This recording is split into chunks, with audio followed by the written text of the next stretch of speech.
नमस्कार दोस्तों, आज हम बिहार एपीओ और बिहार सिविल जज परीक्षा के महत्वपूर्ण सब्जेक्ट साक्ष्य अधिनियम की श्रृंखला में आज ये मेरा तीसरा वीडियो है। इससे पहले हम धारा 1 से धारा 4 तक के बारे में विस्तृत चर्चा की जा चुकी है मेरे चैनल के माध्यम से। आज हम उसके आगे चैप्टर 2 तथ्यों की सुसंगति के विषय में बात करेंगे, जो कि चैप्टर 2 धारा 5 से 55 तक में उपबंधित है। मैं वीडियो को शुरू करने से पहले ये कहना चाहता हूँ कि अगर मेरे पूर्व के वीडियो जो भी हमने अपलोड किए हैं उनको आप लोगों ने देखा है और अच्छे लगे हैं तो प्लीज़ हमारे इस वीडियो को शेयर करें, सब्सक्राइब करें और लाइक करें, जिससे कि हम रेगुलर अच्छे वीडियो आप लोगों के तैयारी के पॉइंट ऑफ व्यू से अपलोड करते रहें। तो हम शुरू करते हैं धारा 5 से। धारा 5 विवादक तथ्यों और सुसंगत तथ्यों का साक्ष्य दिए जाने के बारे में प्रावधान करता है कि न्यायालय में जब कोई वाद या कार्यवाही होती है तो उसमें किस चीज़ का साक्ष्य दिया जाएगा, इसके बारे में प्रावधान करता है। तो यहाँ सबसे पहले जो मोस्ट इम्पॉर्टेंट फैक्ट है यहाँ पे धारा 5 का, वो है कि यह किसी वाद या कार्यवाही में होनी चाहिए। वाद या कार्यवाही में विवादक तथ्य के और ऐसे अन्य तथ्यों के, इसका मतलब विवादक तथ्य के तो साक्ष्य दिया ही जाएगा। उनको कहीं डिक्लेयर नहीं किया गया है कि क्या विवादक तथ्य क्या होंगे। विवादक तथ्य तो असंख्य हो सकते हैं। जिस भी तथ्य के बारे में विवाद होगा वो विवादक तथ्य है, उसका साक्ष्य कंपलसरी रूप से दिया जाएगा। एवं अन्य तथ्यों में 6 से 55 जिन्हें तस्मिन पश्चात सुसंगत घोषित किया गया है, मतलब जो इसके बाद जो धाराएं हैं 6 से 55 में उसमें सुसंगत घोषित किया गया है, उनके किस चीज़ के लिए साक्ष्य देना है, अस्तित्व या अनस्तित्व के लिए साक्ष्य दिया जा सकेगा, अन्यों का नहीं। यहाँ पर एक चीज़ मैं आप लोगों को बताना चाहता हूँ, जो इस धारा में ये लिखा हुआ अन्यों का नहीं, ये बहुत महत्वपूर्ण है। ये पूरे धारा 5 का मर्म है। अन्यों का नहीं इस धारा को सीमित कर देती है कि अन्य किसी चीज़ का साक्ष्य नहीं दिया जाएगा। आपको एक और चीज़ बता देना चाहते हैं, साक्ष्य, ये धारा 5 जो है ये साक्ष्य विधि की आधारशिला है। ये साक्ष्य के क्षेत्र को सीमित कर देती है। इसमें बहुत पीटी के लिए हम बहुत इम्पॉर्टेंट टॉपिक आपको बता दे रहे हैं कि यहाँ पे 2 वर्ड यूज हुए, सुसंगतता एवं ग्राह्यता। तो सुसंगतता और ग्राह्यता के बारे में बताना चाहते हैं कि सुसंगतता और ग्राह्यता, लोगों को इनमें बड़ा कन्फ्यूजन होता है। तो मैं यहाँ पे इस बारे में स्पष्ट कर देना चाहता हूँ कि सुसंगतता एवं ग्राह्यता ना तो समानार्थी है, ना एक दूसरे के सम्मिश्रण है, वरन ये दोनों एक दूसरे से बिल्कुल डिफरेंट हैं। सुसंगतता और ग्राह्यता दोनों डिफरेंट हैं, दोनों अलग अलग चीज़ हैं। यहाँ पे समझ में, ये पीटी में कई बार पूछा जा चुका है कि क्या सुसंगतता और ग्राह्यता एक दूसरे के समानार्थी हैं या सुसंगतता और ग्राह्यता एक दूसरे के सम्मिश्रण हैं। तो ये ना तो सम्मिश्रण है ना समानार्थी हैं, ये एक दूसरे से भिन्न हैं। इसमें आपको 2 एग्जाम्पल दिए हुए हैं, का और खा, जिसमें लाठी मारकर हत्या कारित करना, इतना आप लोग याद रखेंगे। इसमें ये विवादक तथ्य 3 चीज़ है, लाठी से मारना, मृत्यु कारित करना एवं आशय। तीनों चीज़ विवादक तथ्य हैं। ये भी कई बार पीटी में पूछा जा चुका है कि इनमें से क्या विवादक तत्व है। तो यहाँ पे विवादक तथ्य ये तीनों चीज़ हैं। दूसरा एग्जाम्पल मैं देखूँगा, एक वादकर्ता अपने साथ वह बंधपत्र जिस पर वह निर्भर करता है मामले की पहली सुनवाई पर अपने साथ नहीं लाता है। तो इसमें सिर्फ आपको ये ध्यान रखना है इस एग्जाम्पल में कि पहली सुनवाई पर अपने साथ बंधपत्र मतलब जो दस्तावेज है वो नहीं लाता है। ये धारा 5 का एग्जाम्पल है। और ये भी याद रखना, धारा 5 को साक्ष्य विधि की आधारशिला कहते हैं। अब हम आते हैं धारा 6 पर। धारा 6 बहुत ही इम्पोर्टेंट धारा है और इसका एक बहुत ही अच्छा रोल हमारे साक्ष्य अधिनियम में है। और ये एक ही संव्यवहार के भाग होने वाले तथ्यों की सुसंगति का उपबंध करती है ये धारा। और इसमें लिखा हुआ है जो तथ्य विवाद्यक ना होते हुए, मतलब ये तथ्य विवाद्यक नहीं हैं मगर विवाद्य तथ्य से इस प्रकार संसक्त यानी कि कनेक्टेड हैं कि वे एक ही संव्यवहार के भाग हैं। इसको हम कहते हैं part of the same transaction. Part of the same transaction, तो जो part of the same transaction होंगे वो चाहे विभिन्न समय पर हों या उसी स्थान पर हों या उसी समय पर हों, वो रिलेवेंट होंगे, वो रिलेवेंट होंगे। अच्छा, धारा 6 एक चीज़ और उपबंध करती है। धारा 6 जो है ये आंग्ल विधि के रेस्जेस्टे के सिद्धांत पर आधारित है। रेस्जेस्टे नहीं है, यहाँ ध्यान देना है, ये रेस्जेस्टे है ही नहीं, ये रेस्जेस्टे के जैसी है। जो आंग्ल विधि में रेस्जेस्टे का सिद्धांत है वो सिद्धांत को भारतीय साक्ष्य अधिनियम की धारा 6 में वर्णित किया गया है। इस धारा का उद्देश्य विवादक तथ्यों के साक्ष्य को अधिक बोधगम्य और स्पष्ट बनाना है, जिससे प्रमुख तथ्य सांपार्श्विक तथ्यों के साथ मिलकर निष्कर्ष निकालने की ओर अग्रसर हो सके। न्यायालय को एक बल प्रदान करती है, एक साक्ष्य प्रदान करती है कि जो विवादक तथ्य न होते हुए भी मामले के निष्कर्ष तक पहुंचने में मदद करती है। धारा 6 एक अपवाद भी बताती है। धारा 6 अनुश्रुत साक्ष्य, आप लोगों ने सुना होगा एक मैक्सिम है, अनुश्रुत साक्ष्य साक्ष्य नहीं है। यहाँ भी धारा 6 इस बारे में अपवाद होती है कि ये अनुश्रुत साक्ष्य के अपवर्जन का नियम है गठित करती है। इसको भी ध्यान रखना आप लोग, ये अनुश्रुत साक्ष्य के अपवर्जन का नियम गठित करती है। और धारा 6 जो है वो रेस्जेस्टे जो आंग्ल विधि का नियम है उस पर आधारित है। और इसी 6 धारा का विस्तार जो है वो 7, 8, 9, 10 और 14 ये इसी धारा 6 का विस्तार है। इसको हम आगे अभी समझेंगे कैसे क्या है। इसके बारे में हम 2 चीज़ और बता दे रहे हैं कि धारा 6 से संबंधित जो बहुत इम्पोर्टेंट केस हैं उसमें सबसे पहला रटन बनाम क्वीन है। रटन बनाम क्वीन है, रटन बनाम क्वीन। दूसरा है आर बनाम फोस्टर, आर बनाम फोस्टर, ये 1834 का केस है और इसमें बहुत इम्पॉर्टेंट केस है आर बनाम वेडिंगफील्ड। और एक केस भारत का है जीवी राव वर्सेस आंध्र प्रदेश राज्य। ये 4 इम्पॉर्टेंट केस हैं, ये कभी कभी पीटी में पूछे जाते हैं। पीटी के लिए ये बहुत ही इम्पोर्टेंट केस है। इससे संबंधित पीडीएफ मैं टेलीग्राम ग्रुप पे शाम 10 बजे रात तक आपको उपलब्ध करा दूंगा, जिसमें सारे केसेस, हैंड रिटन नोट्स और जो भी मैं इम्पोर्टेंट अलग से बोलता हूँ या लिखता हूँ ये सब उसमें हैंड रिटन नोट्स में आपके लिखा होगा, जो कि आप लोग टेलीग्राम चैनल से अपलोड कर सकते हैं। अब हम अगली धारा की ओर आते हैं, धारा 7। धारा 7 में 3 चीज़ याद रखना है। प्रसंग हेतुक परिणाम, कनेक्टेड फैक्ट, प्रसंग हेतुक परिणाम, रिलेवेंट, वे तथ्य जो विवादक तथ्यों के प्रसंग हेतुक परिणाम हैं वो सुसंगत हैं। केवल 3 वर्ड याद रखना है, प्रसंग हेतुक परिणाम। और इसमें एक चीज़ है कि जिनके अंतर्गत वे गठित हुए हैं, जिनके घटने या संव्यवहार का अवसर दिया है।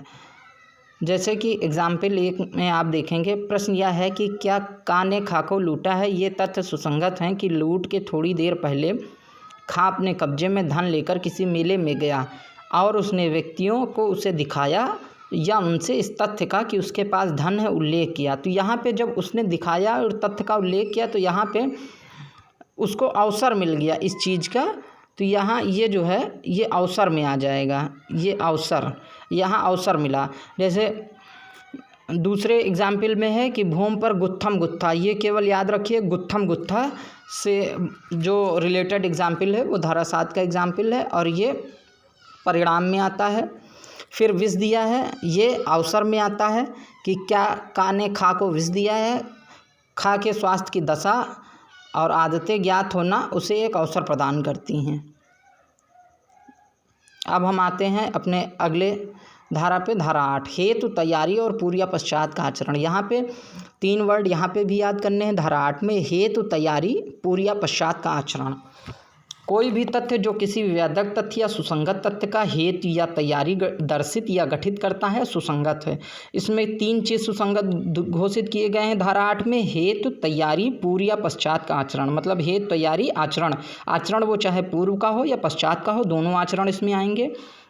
इसमें सबसे इम्पोर्टेंट बात है, मैं बेयरैक्ट की लैंग्वेज पे नहीं जाता हूँ, मैं अपने पर्सनल जो बनाए हुए नोट्स हैं उनके आधार पे आपको बता रहा हूँ कि धारा 8 में पीटी में एक क्वेश्चन पूछा जाता है बहुत महत्वपूर्ण, कि धारा 8 में जो आचरण है वो किसका आचरण रिलेवेंट होता है। तो यहाँ पे मैं आपको बता देना चाहता हूँ कि एक मैं लिस्ट दे देता हूँ, PDF उस पर टेलीग्राम पे आएगी, उस पर पूरा लिखा होगा, इस पर लिखने में असुविधा हो रही तो मैं बोल दे रहा हूँ। सबसे पहले तो वाद के पक्षकार, चाहे वो वादी हो या प्रतिवादी हो, धारा 8 सिविल और क्रिमिनल मामलों में दोनों में लागू होती है।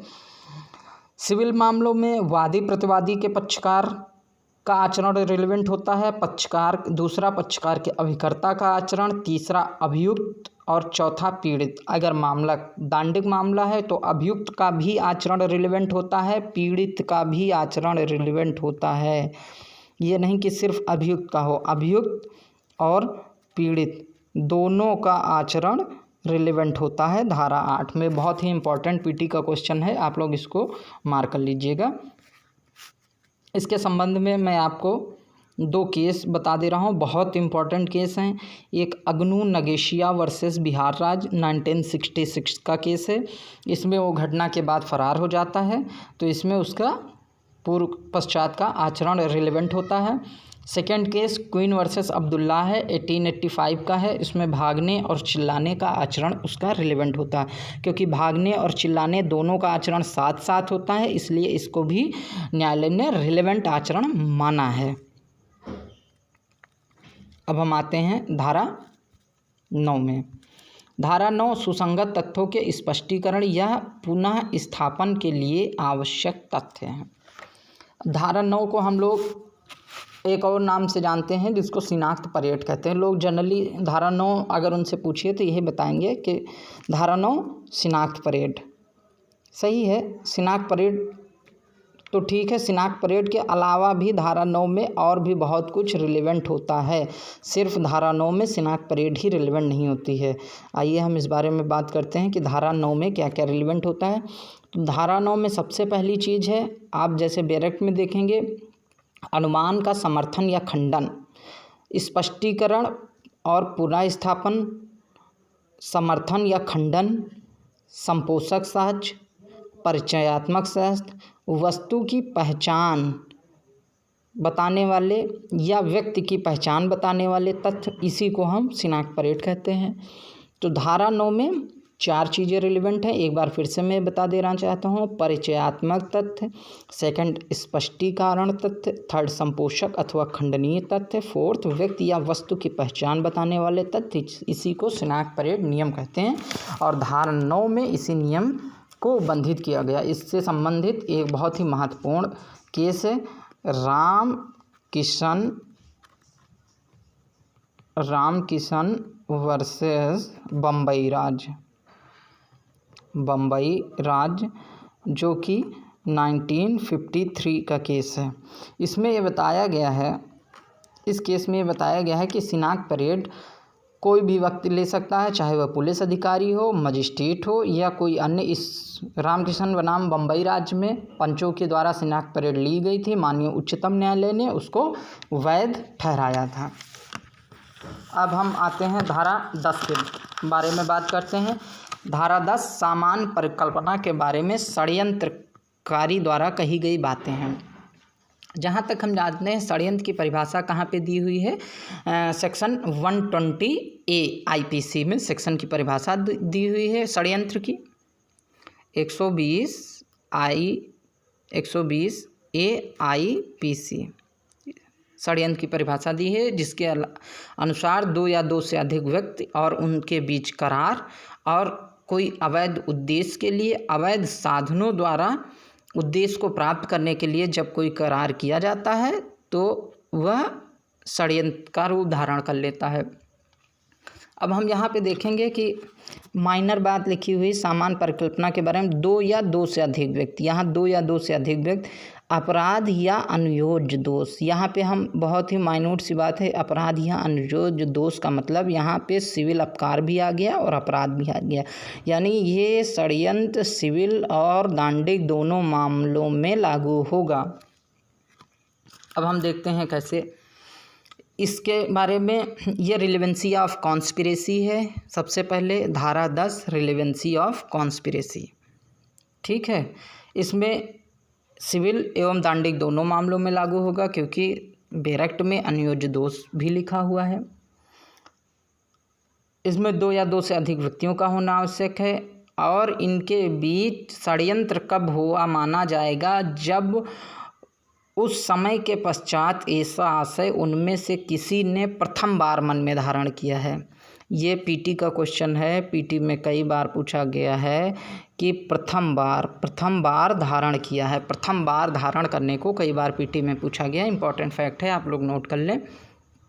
प्रथम बार में मन में धारण किया तो उन व्यक्तियों में हर एक के विरुद्ध षड्यंत्र के लिए रिलेवेंट है, षड्यंत्र साबित करने के लिए हर एक व्यक्ति के विरुद्ध रिलेवेंट है। तो यहाँ पे ये कॉन्स्पिरेसी, रिलेवेंसी ऑफ कॉन्स्पिरेसी है धारा 10, और प्रथम बार मन में धारण करना है। सामान्य परिकल्पना कहा गया है, न कि विशेष परिकल्पना। अपराध एवं अनुयोज्य दोष, इसका मतलब कि दांडिक एवं सिविल मामलों दोनों में लागू होता है। कॉन्स्पिरेसी को साबित करने के बारे में ये धारा उपबंधित करती है, और red with 120 AIPC।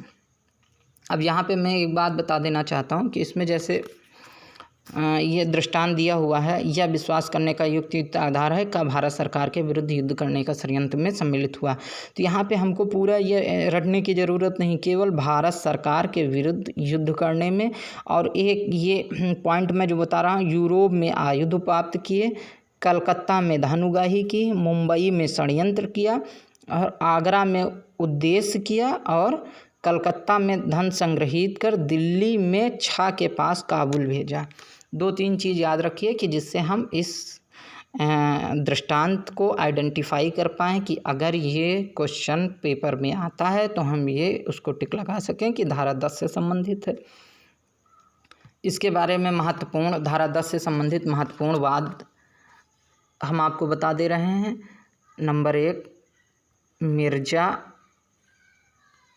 Akbar versus सम्राट, ये 1940 का है।